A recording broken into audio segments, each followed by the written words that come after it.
So, if you've gone down that checklist, is someone bullying you? The first is that it's mean. The second, that it's repeated. And the third, that there's a power imbalance. The thing that I always wanted was what to do. One of the most often asked questions of me is, what do I as a parent tell my child to do? What do I as a classroom teacher tell children to do? So the research is pretty clear.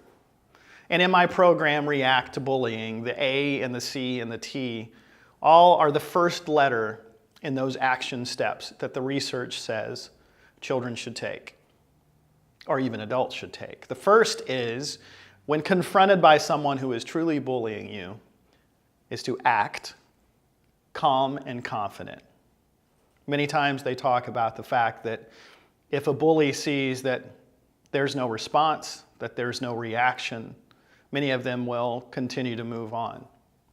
Unfortunately, I hear things from one extreme to another, all the way from ignore it, which is what I did for 2 years, all the way to return aggression.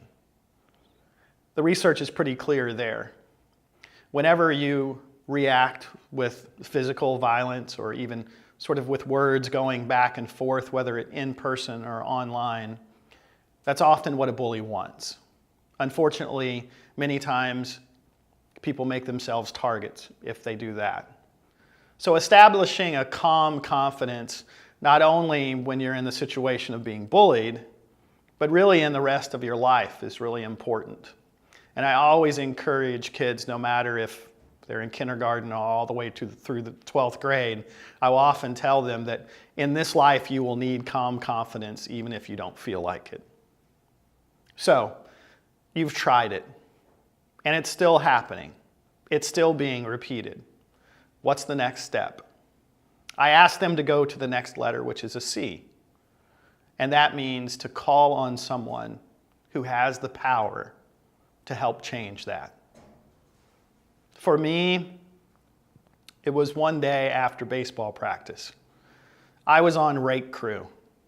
That means I had to hang around with about 3 or 4 guys and rake the field to prepare it for the next day. And my baseball coach happened to be there too. I waited for everyone to leave.